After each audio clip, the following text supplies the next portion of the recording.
দেশের ক্রান্তিলগ্নে বাংলাদেশ সেনাবাহিনীর সদস্যরা আইন শৃঙ্খলা রক্ষায় দিনরাত কাজ করছে। সামনে আরও কঠিন সময় আছে।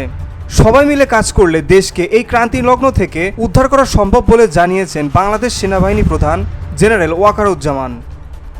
আজ 1 ডিসেম্বর ঢাকা সেনানিবাসে আর্মি মাল্টিপারপাস কমপ্লেক্সে মুক্তিযোদ্ধা সেনা সদস্যদের এবং সেনাবাহিনীর শান্তিকালীন পদক বিতরণ অনুষ্ঠানে তিনি কথা বলেন। স্বাধীনতা যুদ্ধে অংশগ্রহণ ও দেশ স্বাধীন হওয়ার পর সেনাবাহিনী গঠনে অবদান রাখায় মুক্তিযোদ্ধা সেনা সদস্যদের প্রতি কৃতজ্ঞ জানান সেনাবাহিনী প্রধান। তিনি বলেন, আপনাদের অবদানের ফলশ্রুতিতে আজকের এই সেনাবাহিনী দাঁড়িয়ে আছে। সেনাবাহিনী দেশের ক্রান্তিকালে অনেক ভালো কাজ করে যাচ্ছে। দেশ এবং জাতি এই সেনাবাহিনীর কাছে কৃতজ্ঞ।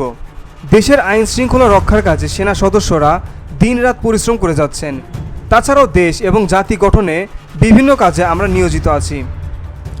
শান্তিকালীন পদক বিজয়ীদের অভিনন্দন জানিয়ে সেনাপ্রধান বলেন, আমরা সবাই মিলে কাজ যদি করি, ইনশাল্লাহ এই দেশকে ক্রান্তিলগ্ন থেকে উদ্ধার করতে সক্ষম হব। একটা শান্ত সুশৃঙ্খল ভবিষ্যতের দিকে যেতে সক্ষম হব। 2023-24 অর্থবছরের শান্তিকালীন সময়ে বিভিন্ন বীরত্বপূর্ণ কাজের স্বীকৃতিস্বরূপ 28 সেনা সদস্যকে পদক পরিয়ে দেন সেনাপ্রধান, যার মধ্যে 5 জন সেনাবাহিনী পদক, 5 জন অসামান্য সেবা পদক ও 18 জন বিশিষ্ট সেবা পদক অর্জন করেন।